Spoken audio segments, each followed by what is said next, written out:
I'm delighted to introduce this evening to you. Project Peace, about 15 years ago, started with a question: what would it look like if churches in our community partnered together to bring about flourishing? And over those 15 years, there are now over 30 churches and nearly 15 social service providers, direct service providers, and over 1,600 volunteers that have been hard at work through the ministry of Project Peace. Two of the ways that gets manifested: one is through a day of service, which happens quarterly. You're going to hear a little bit about that later before you go tonight, and this is a wonderful opportunity for me to at least introduce you to Katie Allen, who's sitting on our second row. Katie, just give us a wave. You'll hear from Katie later. Katie is our executive director and does a tremendous job with Project Peace. You'll hear more about where we're going at the conclusion of the evening.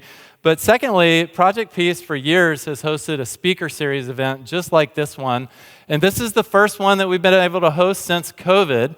And I could not think of a better book and a better speaker for our first speaker series after COVID, simply because we really believe this is an opportunity for us, alongside of friends, neighbors, and coworkers, to explore some of life's biggest questions. And some of that is best done, healthily done, outside of the context of a Sunday morning worship service where some of you may feel a little bit uncomfortable. And this particular book, A Life Worth Living, that is now a New York Times bestseller, is a tremendous entree into the questions that matter most. And it does connect to the work of God in those questions. And Miroslav, Volf, and the two co-authors do a tremendous job with gently coaxing us into some of those questions and considerations. So Miroslav is going to offer a lecture on that book, and then we'll have some time for question and answer. And then at the end of the evening, a word on Project Peace, and a chance to buy the book, should you so choose, and a chance for Miroslav to sign the books, should you so choose. He offered that before he knew how many people would be here, so maybe not all of you should buy the book, but many of you should. Finally, I have the tremendous privilege of introducing Dr. Volf to you. You will know him as a professor of theology at Yale Divinity School. He's the founder and director of the Yale Center for Faith and Culture. He was educated in his native Croatia, from which he and his family ultimately fled as refugees.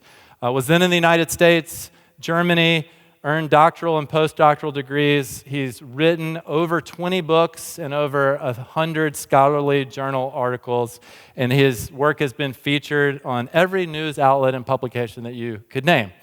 But what is more important to me is Dr. Volf has had a tremendous influence on my own heart and mind and on the lives of many people throughout the world. And I just want to share one text that says it all. This afternoon, my daughter, who is in college in North Carolina, sent me a text that said, "Hey, the pastor at my church quoted the guy that you were telling me about that's coming to WCPC." So I texted her back and I said, "So cool. He taught this morning and he'll be teaching tonight. His name is Miroslav Volf, and he is currently lost in the Shell Ridge open space, and I'm looking for him." So he enjoyed a delightful hike this afternoon that was a little bit longer than anticipated, but he made it back, folks, so we're so delighted you're here.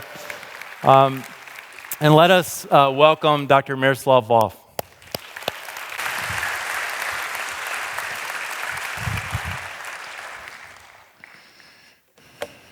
It's wonderful to be here with you. I don't think I've spoken to a larger group of people about life worth living than you are, so this is amazing for somebody like me, an author of a book. And I'm thankful to Bart for giving me such nice introductions, and I've heard it now about 5 times today. It does something for my ego, you know, so... It's almost, he does it better than my mother would have, so it's wonderful. So what I want to do this evening is give you a little bit of a sense of what lies behind this book, what triggered writing of it, and most of it actually will be about that. The book is connected with a course that I have started teaching at Yale College, and others then have joined me in doing so. And we started about 10 years ago, and the book itself is a kind of a fruit of that work, takes what we have learned in the process of 10 years of teaching and puts it in what we hope to be an accessible form. I'll divide my talk in 3 sections. First, some introductory remarks. Then I'm going to go to what you see on your slide, the good, which is a presentation, a little bit about what I call privatization of the good. And this maybe a little bit complicated idea will be at the heart of the reason for writing the book, and I want to sketch it out a little bit more. And then I want to give you a bit of a window as to how we do that actually in the classes at Yale. Some of you might be interested in reading it together with a group of friends, and that may be also a bit of a way of stimulating your imagination as to how that might happen. Okay, so first part, right? That's normally how one does it. Life worth living.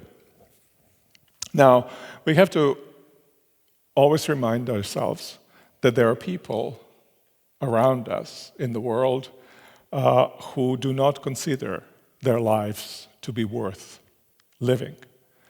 Some of them are undergoing great suffering. This morning I talked about suffering and mentioned one of the great sufferers of the Bible, which is righteous Job. Very early in his speeches that he makes, he basically cursed the day in which he was born. My life, I think he said, with this curse of the day in which he was born, my life is not worth living. It would have been better had I not been born, because I am suffering in such an incredibly great way. We have also in broader culture, there is a kind of relatively pessimistic mood that is spreading. Antinatalism is a relatively small but nonetheless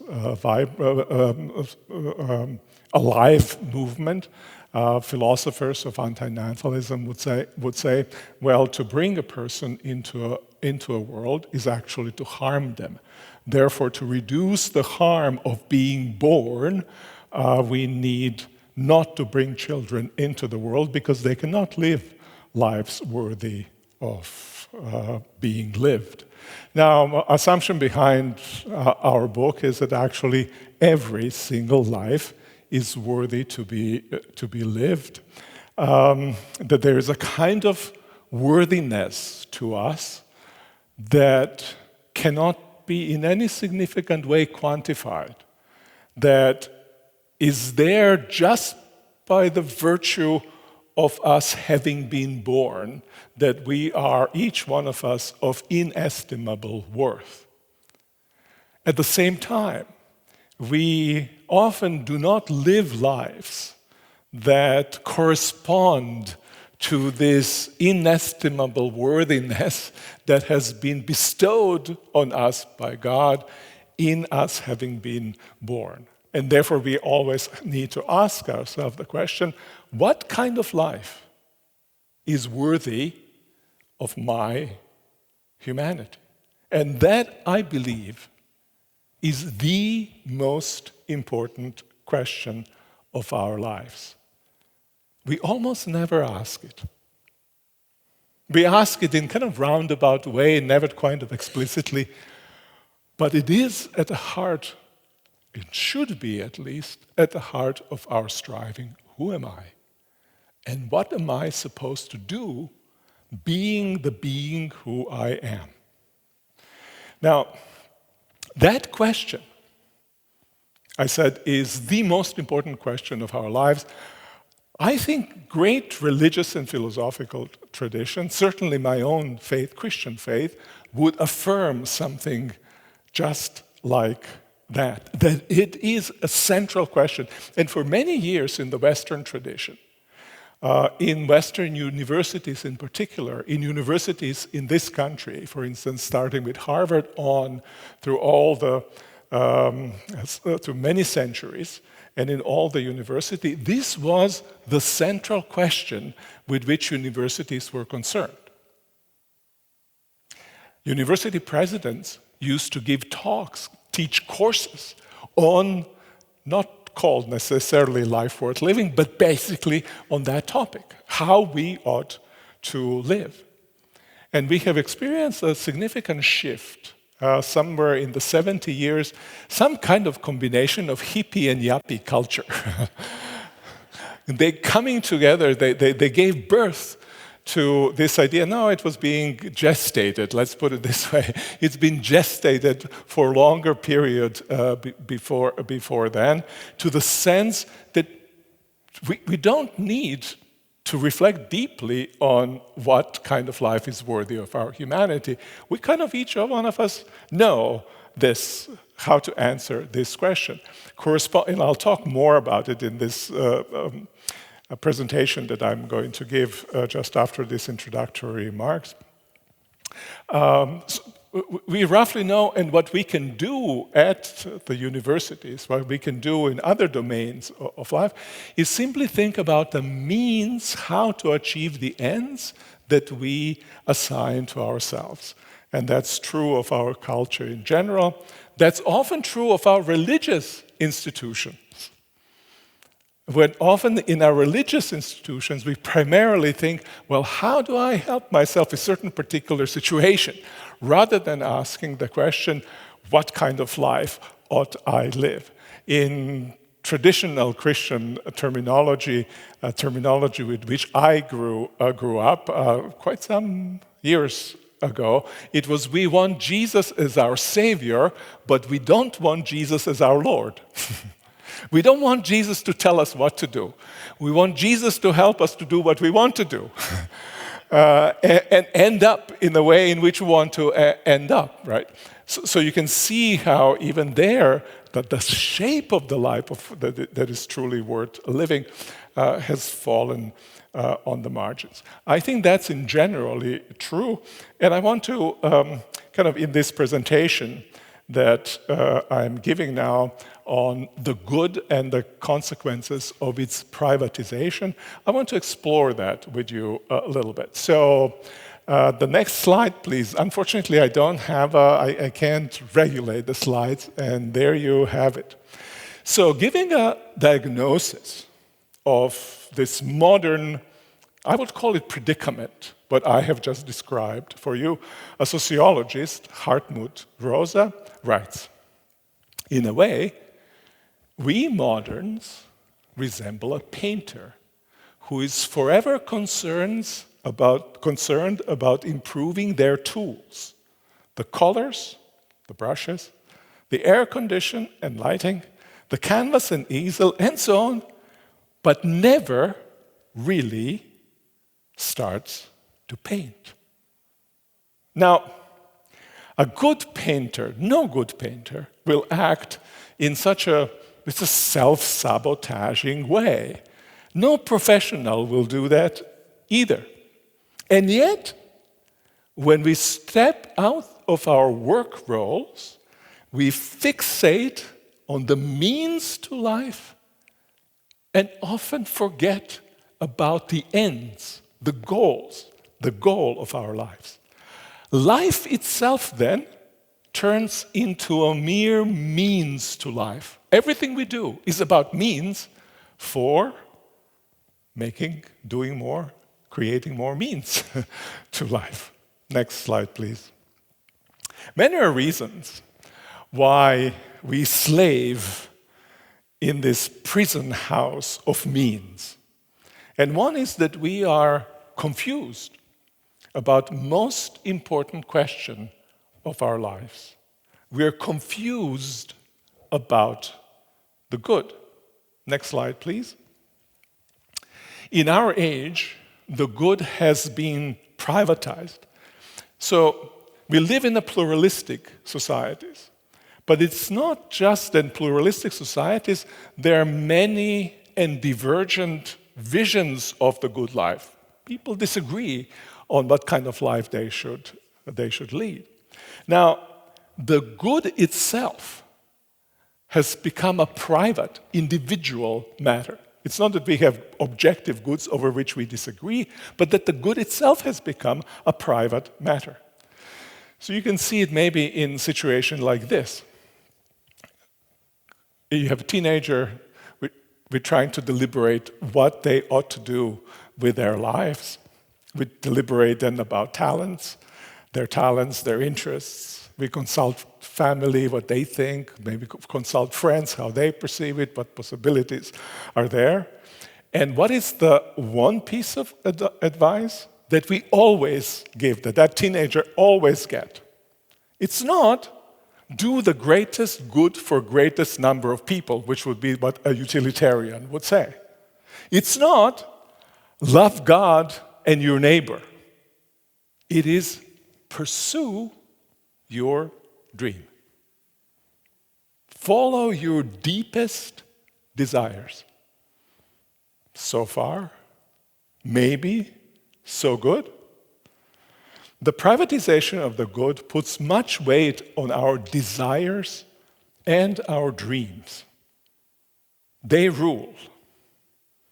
But our desires and dreams, I don't know how it is with yours, but mine certainly are such, they change, and the reason they change is because the world in which we live is changing, and we ourselves are changing as well. While we are pursuing our dreams, we also compete with others. Others are pursuing dreams that often collide, clash, and not simply complement ours. To be ready for a new dream and to win the race, we need good tools, the means to achieve our goals, realize our dreams. That's why so much of our personal and collective desiring, you can almost call it libido, right? That which drives us to do what we are doing. So much of that libido that we have is tied to acquisition of economic, reputational, and bodily capital. Some of you who are students in sociology would recognize in this phrase the work of Pierre Bourdieu, who is a French sociologist. He spoke of these various capitals that we have, that we are trying to increase so as to be able to function in contemporary societies. Next slide, please. Now, so we need capital, which means we need means, right? But the means are tricky things. Concentrate on them, and they will morph into ends, into goals. Now, the best example of that is, I think, money. Now, money is worth absolutely nothing, right? It's worth nothing in itself. It's worth something only because it is a potent means to achieve something, to get something else. And just for that reason, it is the most important goal for many of us. Worth nothing, but means too much. And therefore, important goal for many of us. As it is with money, so it is often with know-how. So it is, for instance, with fame. So it is with looks, and so forth. The means become our ends. The strange behavior of that painter, you recall that painter? Now suddenly starts to make sense. We need means, and we concentrate on means. Or does it make sense? In the grip of her fixation on the tools of her craft, Rosa's painter looks in the mirror, next slide please, and sees her face. But it looks curiously hamster-like. She looks around, and the flat studio walls have curved in on her. The floor beneath her feet is unstable, shifting, and she finds herself running just to keep her balance. Next slide, please. But for all her running, she's going nowhere. Now, commenting on this phenomenon, John Kenneth Galbraith noted dryly, next slide, among the many models of the good society, no one has urged the hamster wheel. And yet, most of us are in the wheel.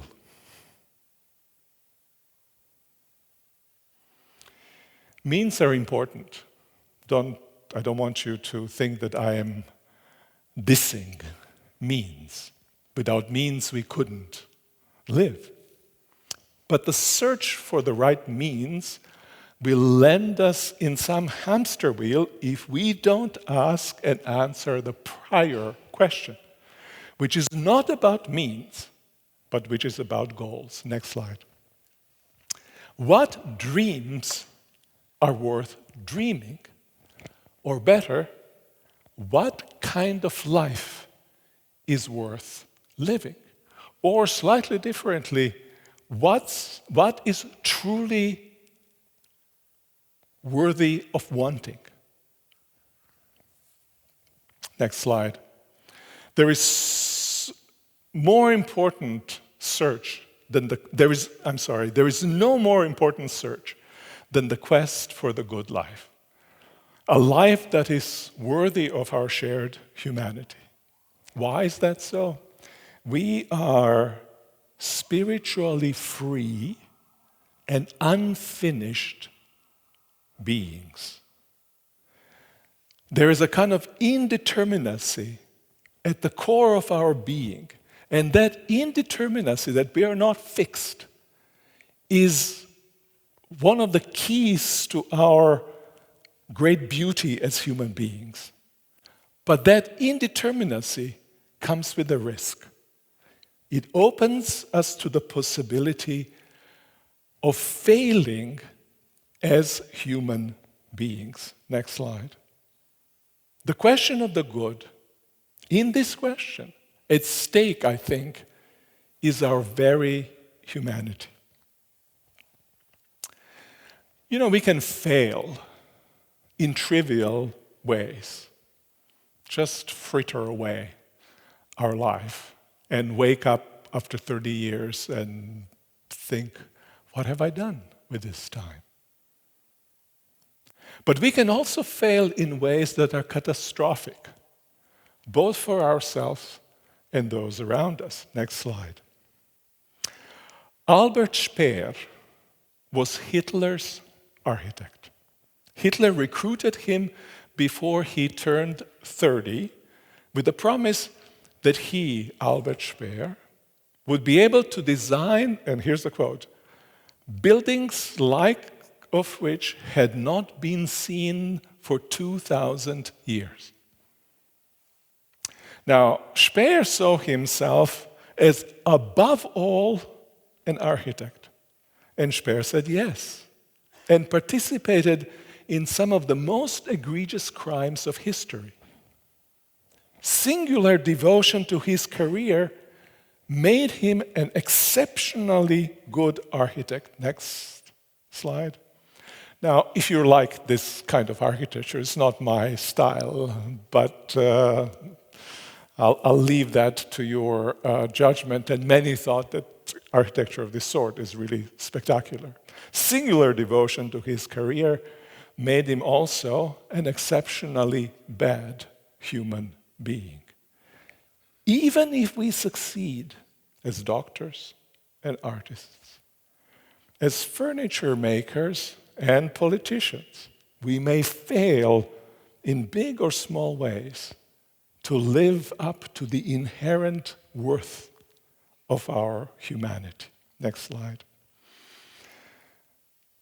The answer to the question on means consists in facts. What means are the best get from A to B? Well, I look at the facts. I analyze and have the answer. Next slide. The answer to the question of goals consists in norms. It names the good we should pursue. But how do I determine where I should point the arrow of my longing? What should I desire? Now, you might say, well, you might do that by searching your inner depths. But if I search at my inner depths, at best I will find there a dream which may or may not be a dream of a life that is truly worth living. Interestingly enough, that consulting sciences will not help you much either. Now, sciences are fantastically smart and eloquent in describing what is and how things function, including my dream-generating psyche.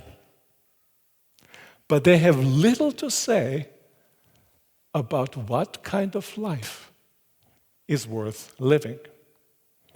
Next slide. Together with some of my colleagues, co-authors of this book, I teach a course at Yale, as I mentioned, Life Worth Living. We have found that the promising way to start the quest for the good life is by engaging in what we call truth-seeking conversations guided by philosophical and religious teachers of wisdom, both ancient and modern.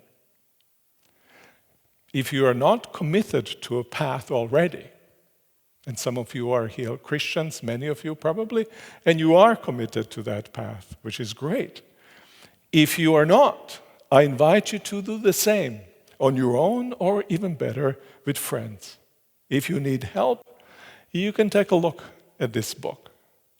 Now, I think the crucial point for us is that people have thought about this question, what kind of life is worthy of our humanity, for thousands of years. And we know nothing about what they have said. Most of us don't. There was a student in our class, and last assignment that we have for the class is to write their own vision of life worth living after they've gone to 12 weeks of classes.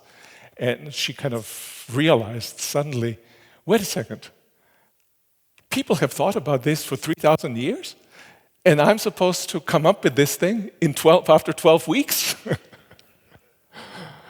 And sometimes it feels almost this way. But in some ways, we can build on the established wisdom and from there decide, I think, for ourselves. And we are in a situation where the good life is not just being handed down to us. We are in a situation in which we are always choosing. The question simply is, what kind of choice is going to be made? Are we going to simply pursue our dreams? Dreams that often reflect what's going on around us, that are kind of a mirror reflection. It's very interesting how similar the dreams are at a similar time in history of people, or of a similar generation. And yet, they're all uninformed by a deeper knowledge of who we are as human beings. Now, our challenge is to try to find a way to think about what is truly worth wanting. We sometimes don't know even what we want. We normally, in circumstances, you can put on next slide. This is so, which is a challenge. I end this little talk with painting, going back to the painter, painting something truly good for ourselves, for our neighbors, and for the world. That might be what the challenge of life that is truly worth living is. But most of us often fail to even ask the question, what I want, because we just follow in the stream. And that's sometimes fine, right? To ask always, what do I want, might be too complicated. Simpler thing is, let's just go on autopilot. And often that is quite respectable. But sometimes we then ask the next question, go a level deeper. And we ask, oh, wait a second, what do I want? What do I want? It's not what am I doing, but what do I want? And then we analyze a little bit things, and then we decide what we want. And then after we've tried it a little bit, we say, well, am I getting out of it what I really want? And then we go one step deeper. And then our question is, what do I really want? In wanting this, what am I actually after? But then the next question, which is one step deeper still, is not simply what do I really want, but what is truly worth wanting? And we engage this question in various phases of our lives, often as teenagers, often at the end of our college career, often when we start a family. I've received emails from former students, and one of the emails, just recent emails, was, we've just discovered that we were pregnant. I got married and so forth. And then suddenly the class, Life Worth Living, became interesting for my student in a different way. Because class is actually not obligatory for anybody to take, which is how we want it. We want students to choose to take the class rather than have it as a kind of obligation that hangs on them. And he wants to know, how am I going to imagine a life of this child that I'm bringing now into the world? What kind of life will be truly worth living for her, for him? Or sometimes it comes after loss of job. Or it comes at a midlife kind of crisis. Or not necessarily crisis, but the end of a very successful career. I'm 55 years old maybe, and I think, what's worth doing now? I've done something that I was very good at. Something that maybe has done also some good in the world. But now, what am I going to do now? What is, not only what do I want, but what will leave a mark in the world, on my life, and so forth. So that this question of how do we go deeper and find what is truly worth living emerges for us in many different situations in life. And this is really what this book is attempting to lead us through. And just like, as I mentioned, the class, we are asking these questions in a kind of pluralistic setting, which is to say, there used to be time when generally in a culture, we agreed what is the good that we should be striving. Those were kind of monocultural situations, and the question then was, do I actually do what I have committed myself, or what the tradition in which I was raised, that tradition upholds it? But we no longer live in such monocultural, mono-religious societies. We live in pluralistic societies. Universities like Yale and many other universities are pluralistic. Many different people with many different perspectives. And so people are choosing what they want to commit themselves, what they consider to be truly worth their endeavors. And so what we are suggesting that one of the best ways to do that is to engage in truth-seeking conversations. Some people, think all religions and philosophy basically say the same thing. Just a different version, different flavor of the same ice cream. or a lollipop with the same shape and the same thing, sweet thing, but with just a slightly different taste to it.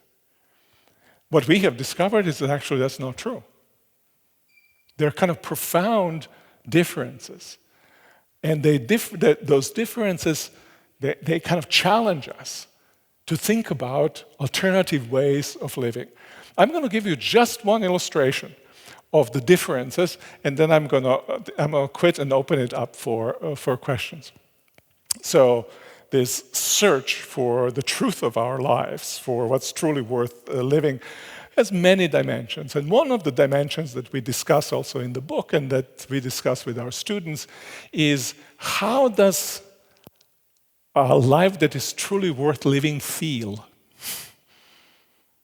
You can ask, what do I do in a life that is truly worth living, right? That would be one question, important question.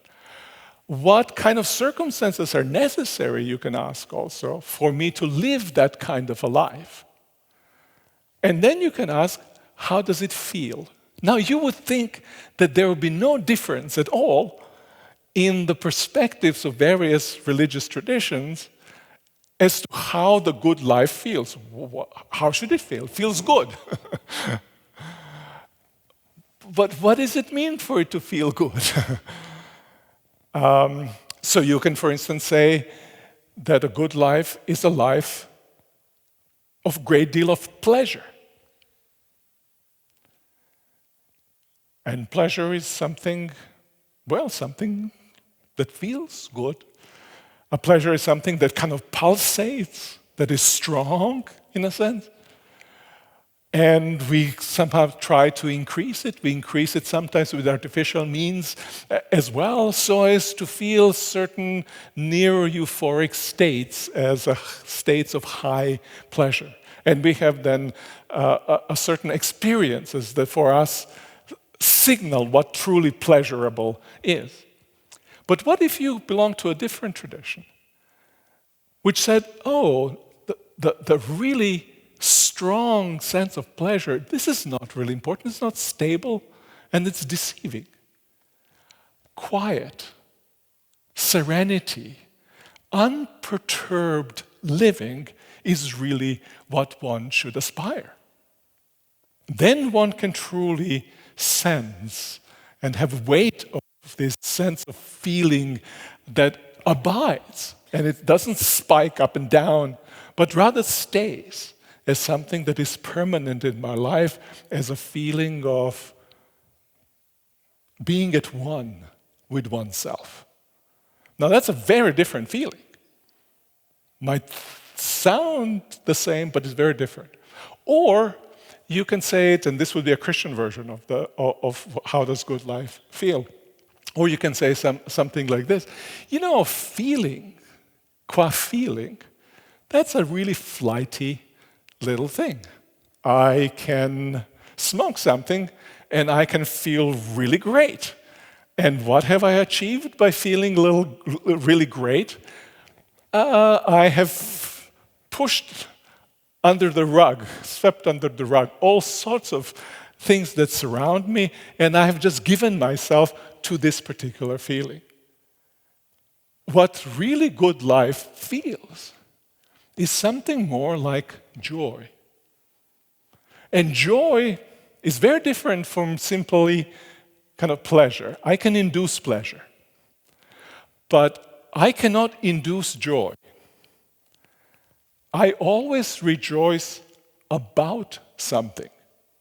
Something happens to me, something happens around me. A child is born. I get accepted to the college that I wanted to be accepted. I get to retire finally.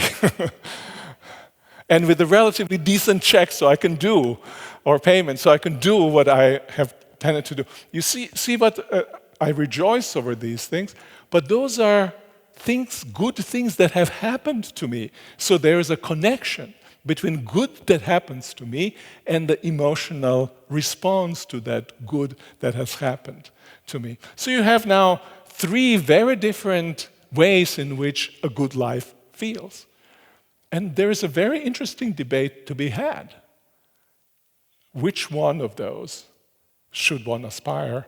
Or maybe how one should combine all three of these in a kind of unit. These are little slides of kind of considerations that we have in this book in terms of how, just one example, good life feels. I think I should end here and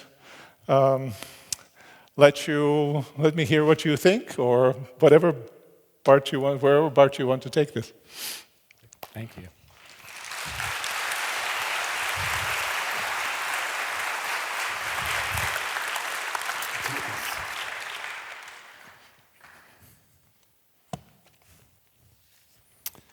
Thank you, Dr. Volf.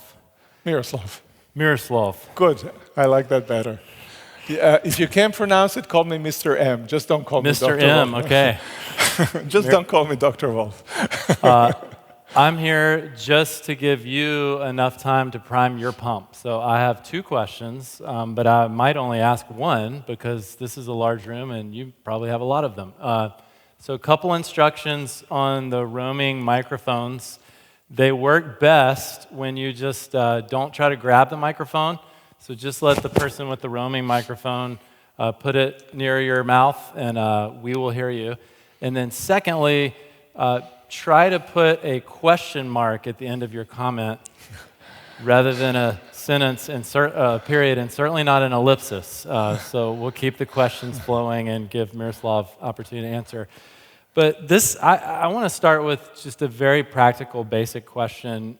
You were talking about addressing some of these questions, and often at different stages of life. And you said, getting married, having a new baby, graduating from college, losing a job, finding a job, being incredibly successful and retiring. And some of these questions become profoundly real and alive in those moments. And so then I'm thinking about this book, and I'm not here to sell your book by any means, but it's a tremendous book, and I think it is a book that does feel like a class, because if you take it seriously and read it with other people in a book club setting, there are a lot of take-your-turn exercises that really allow you to work into these into these questions. So that takes time. That takes energy, that takes effort. But more significantly, once we start living into these questions, certainly if we have a season of maybe not living into them, there's fear, there's anxiety, there's apprehensiveness. So how would you, and I know you're not here to sell your book either, but how would you help us take that step or make that plunge in whatever station of life we find ourselves in, take this next season seriously enough to engage some of these questions? Because we're already resisting. I can feel it. Netflix is calling me in like an hour. So yeah.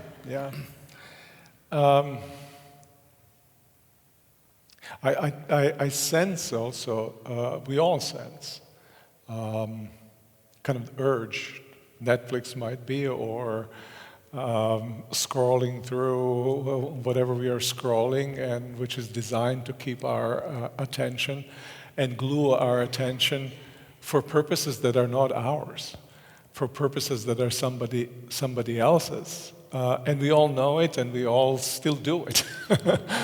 And I think in some ways it requires taking oneself and one's time more seriously than we do when we spend a lot of it on social media.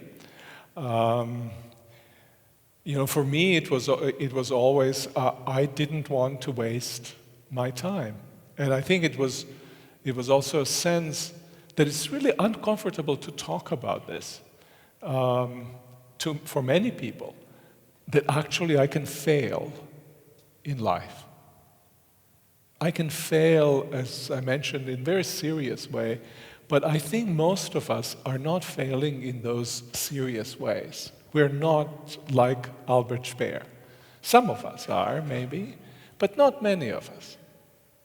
I think we're more likely to fail in trivializing ourselves and our lives so that they don't have weight, so that they're like a feather that is kind of blown by the wind and maybe elevated by the wind, feels itself as somehow above things and buoyed by things. And yet, it's an illusion.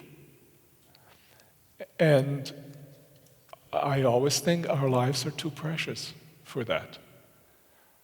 Our lives are too important for that.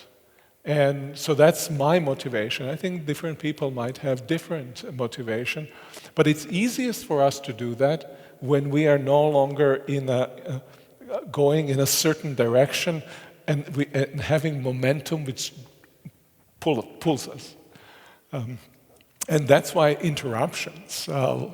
COVID was maybe too long of an interruption, and it's hard to praise the COVID. I'm not one to do so. But kinds of interruptions that I mentioned, they can be positive interruptions, they can be negative interruptions, and then make an opportunity of that.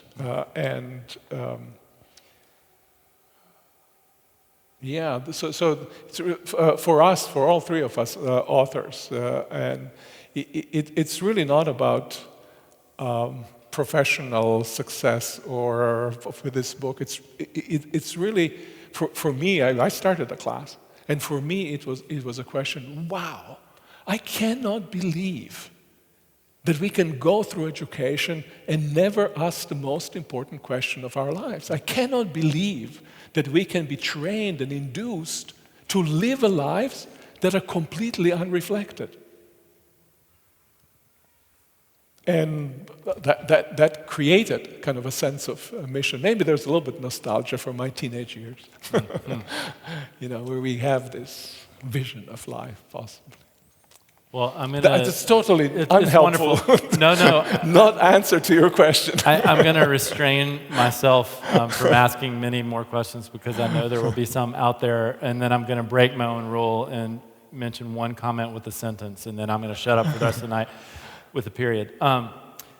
It is interesting you mentioned COVID because I do think we, to varying degrees and to some capacity, have all lost some of our notion of what it means to be human with other people. And some of the isolation and the loneliness will drive us to screens. And I really do think a book like this and a conversation like this, more importantly, has to happen in a circle of people. And so I guess my, if I may, pastoral comment would just say resist the urge of the screen and take that next step toward a discussion like this with friends, neighbors. So I saw some hands go up. So thank you for your talk. It was very inspiring and puts a lot of things into perspective. I was wondering, a priest friend of mine has shared the perspective that we are put on this earth to encounter one another. And our pastor, Rustin, kind of shared something along those lines this morning, too, where we're supposed to reach out and think outside the box and not just stick to the people we're comfortable with. And I was wondering if you could talk about ways that we could connect with each other. Yeah, I think that this sense of connection,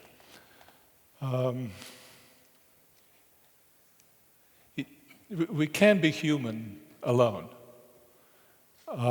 We couldn't have come into the world alone. We couldn't have survived when we came into the world alone.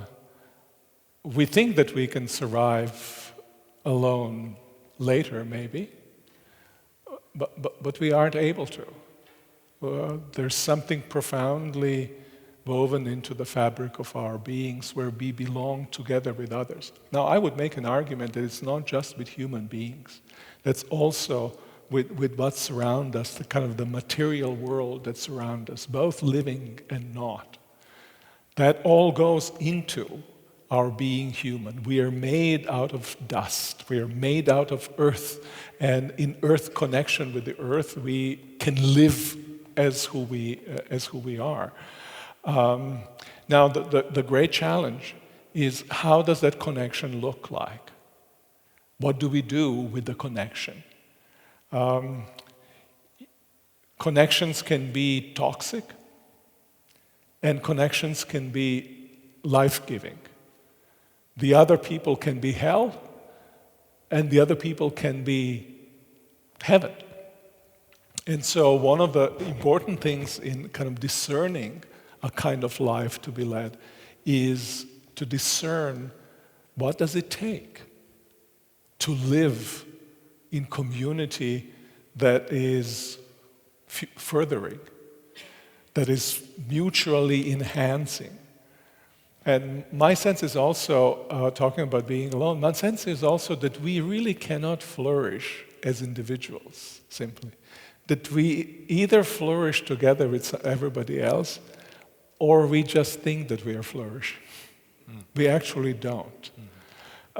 And that means that these connections have to be thought not simply between my kind of bliss of one-on-one, or the bliss of small family, and we are self-enclosed and there is the hostile world. It has to be more broadly. Now I am giving you options of how one thinks connections, right? Which is exactly what we're trying to do. Run through different options and think about what connection then means. And that will be a schooling in connectivity.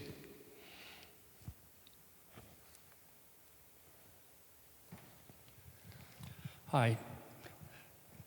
My question is about discerning what to do. On the one hand, you could have somebody just saying, let me try something and do it, and see what, if that doesn't work out, try something else.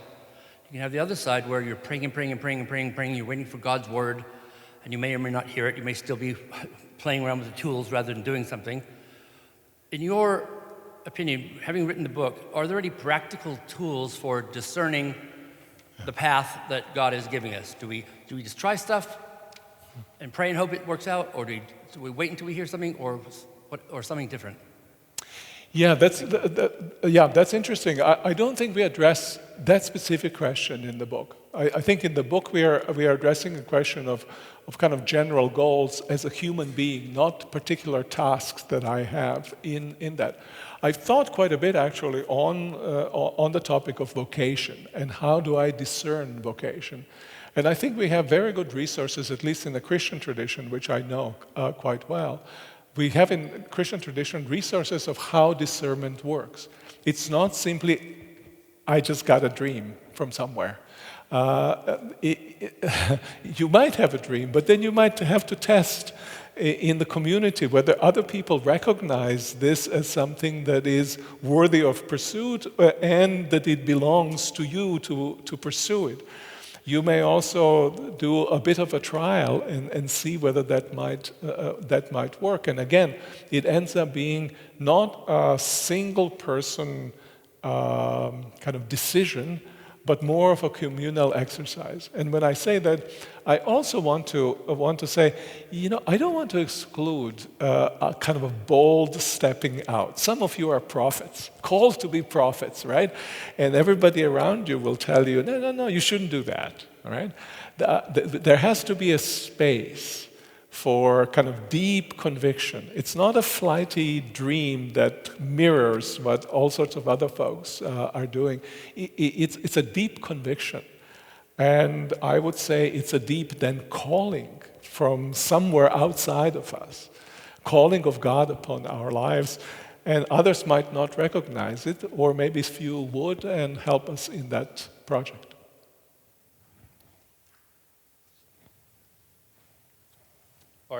Over here.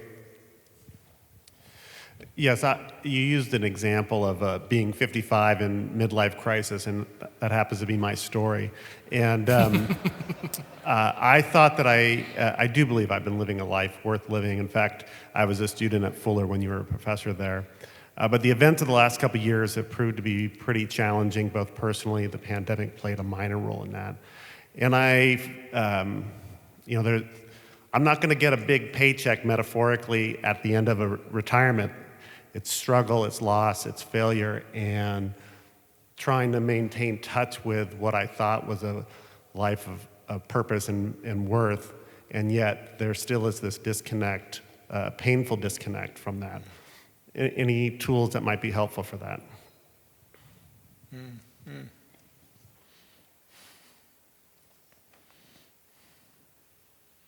Well, I'm glad you shared this. It's not an easy thing to share, and I suspect that many of us are in similar situation where what for a while looked like and was something truly worth pursuing crumbled because circumstances around us have made it crumble. And we are left kind of bereft of what we had and cannot have any longer. And then the question is, what comes next?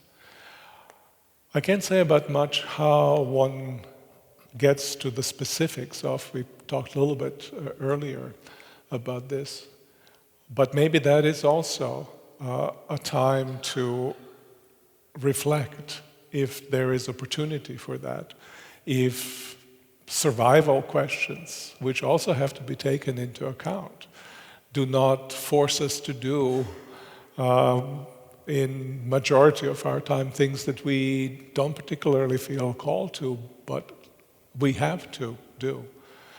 And there's then always what happens after that, whether I can live with a kind of sense of calling that is not identical with that with which I spend most of my time. How does one find opportunities and space in one's life to pursue, even with a part of one's life, that which we think is truly worth pursuing? And I bet that there would be opportunities always there. I find that is, when I talk to people, I don't know whether that's going to describe situations in which you are, but I find that often when I talk to people, they have a very determinate notion of what would constitute fulfilling life. And I'm wondering whether that's whether we shouldn't try to work to step away from that a bit, and let ourselves be surprised at what we might find actually as specifically meaningful, provided it fits with a vision of life that is worthy of our humanity. Rather than simply trying always in that moving in that one direction. I've heard so many stories of people who tried something against their will and then suddenly, slowly have fallen in love and found their calling in that way. Now that's all advice that has no backing and that I could be sued for.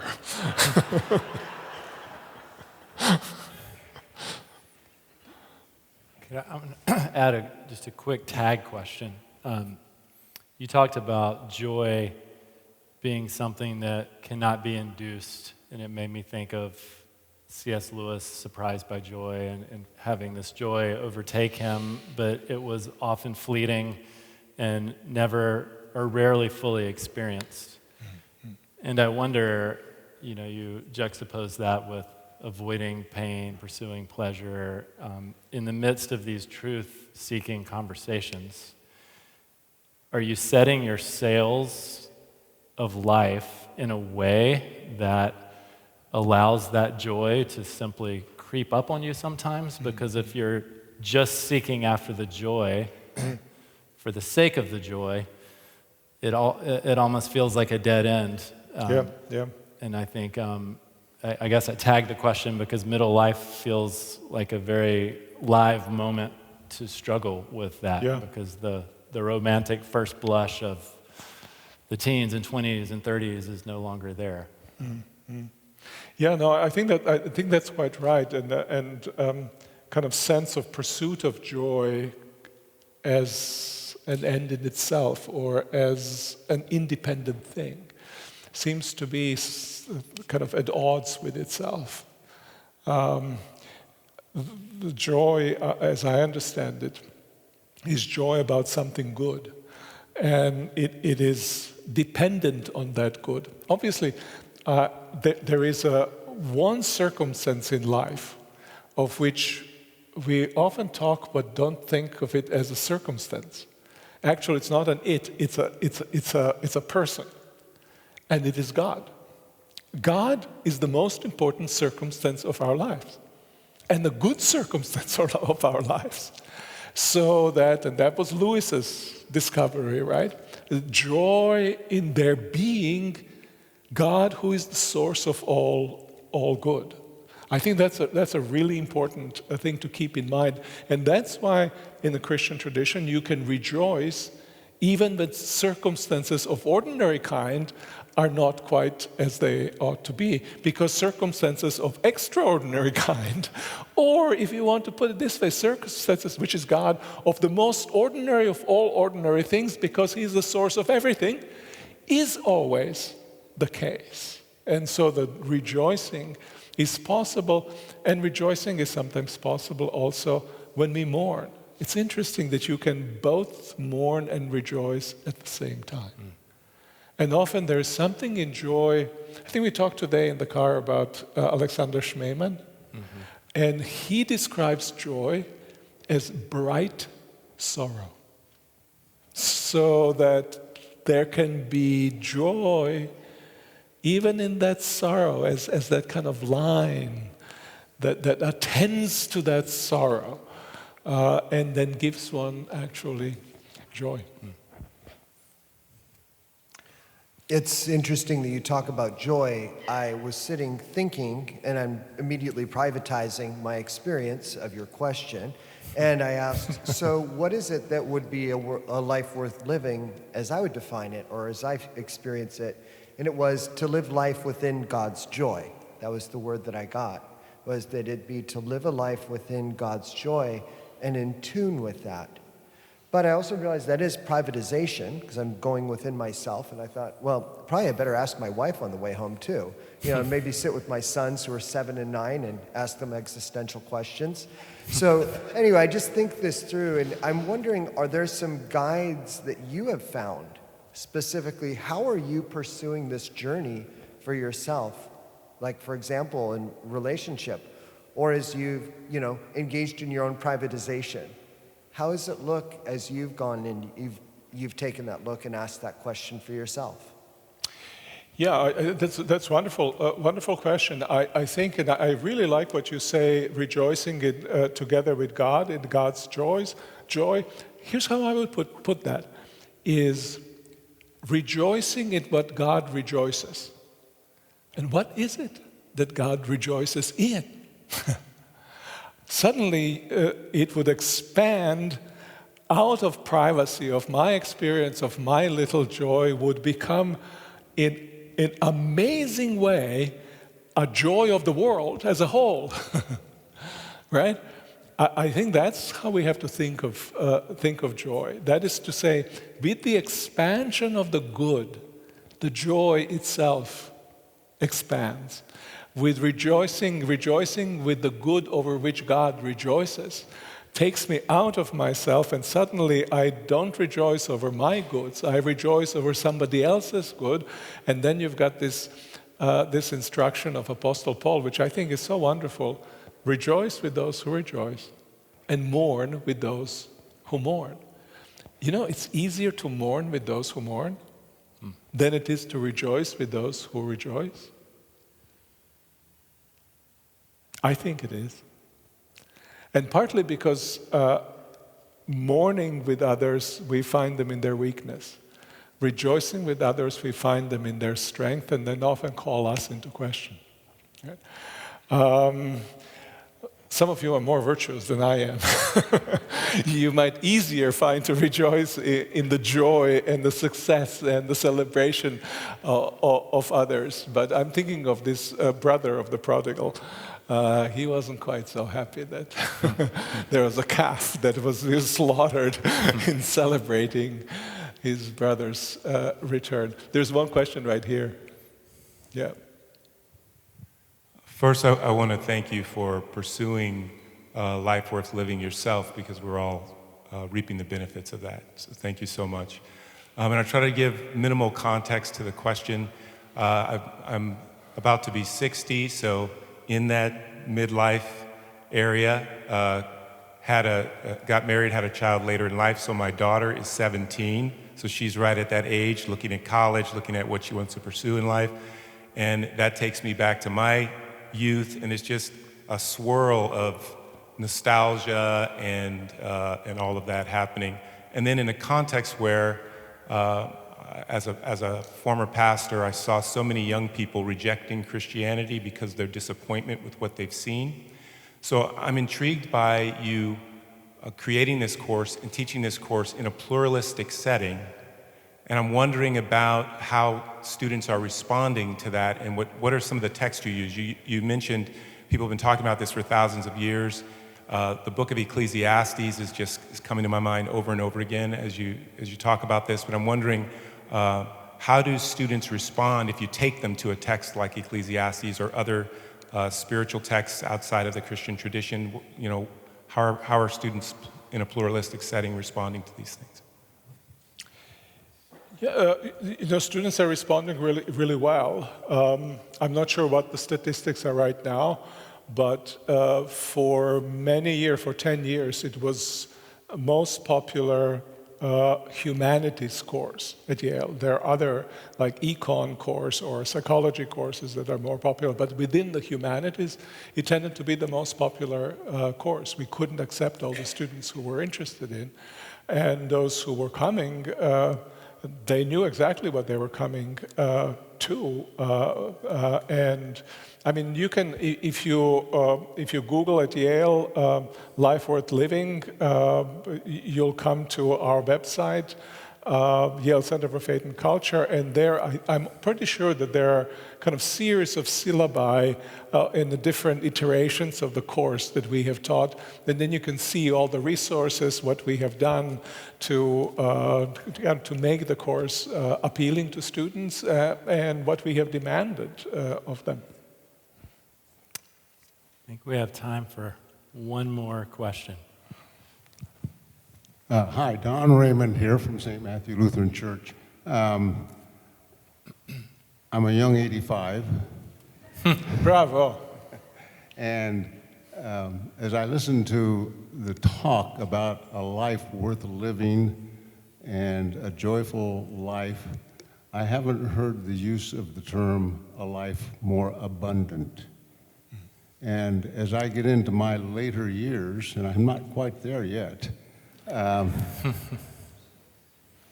I more and more realize that a life more abundant is much deeper than that simple phrase that I thought it was when I read, you not only gain a life eternal, but a life more abundant.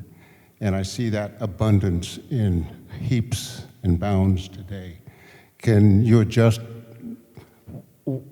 Am I off track here? Am I talking right when I think you're saying that we need to learn to live a life more abundant? I like that passage from John's Gospel. Somewhere in 10th chapter, I can't recall. I can't recall quite where. But the way I understand this phrase, so people understand that phrase, abundant life, with abundance of things in life. I understand life abundant qualifying the nature of the living itself.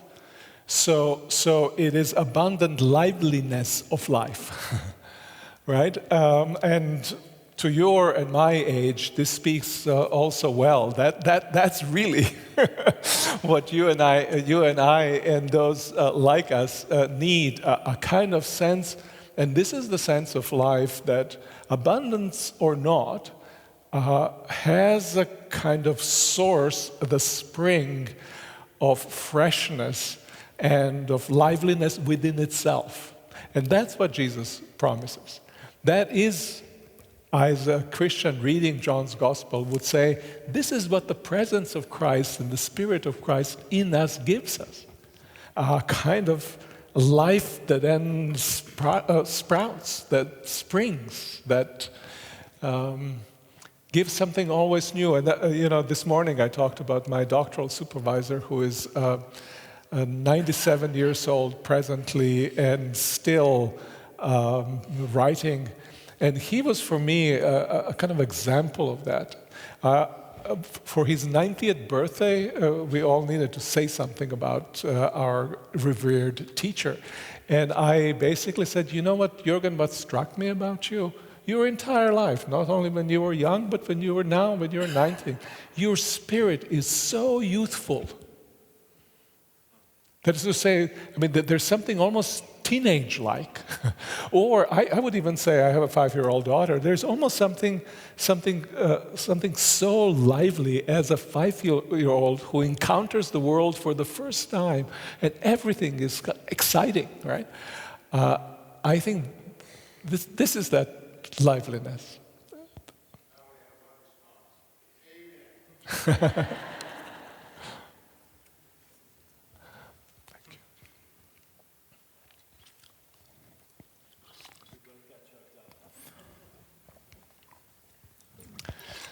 Well, Mr. M., Miroslav, thank you. Thank you so much for being here tonight.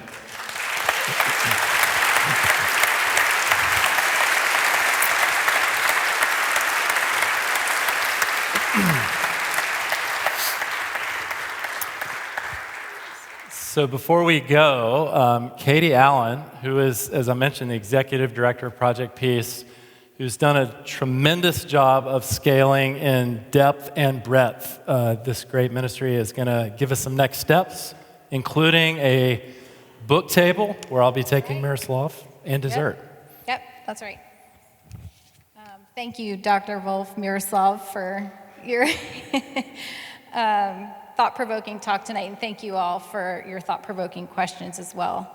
For those of you who aren't familiar with Project Peace yet, we believe that answering many of the questions Dr. Volf brought us tonight involves the local church. And part of what we do is connect the local church to, here in the East Bay, to different people and organizations that they can serve. And one of the ways we do that is through our day of service. And so we have one coming up October 28th. If you have any interest in volunteering, we'll be sending hundreds of people out into the community at 13 or 14 different volunteer sites in Alameda and Contra Costa counties. And we'd love to have you join us. You can scan that code up there or visit our website. Additionally, we have another speaker series event, something like this, coming up in February. So if you want to stay in touch with us and learn more about registration for that event, you can join our email list, which is the second scan code down below. And if you want to purchase a book this evening, Miroslav is willing to sign them in the back lobby after this event. So we have a third QR code for you. You can scan this and immediately purchase the book from your seat. And then when you get to the back table, you can just flash your receipt and we'll hand you the book and he'll be willing to sign it. And one other thing, we do have a dessert table out there, some treats for you to take on your way out, provided compliments of the table catering group. And we also want to say a huge thank you to Bart and the staff here at Walnut Creek Presbyterian Church for hosting us this evening. So thank you, and thank you all for coming. And with that, enjoy books and dessert.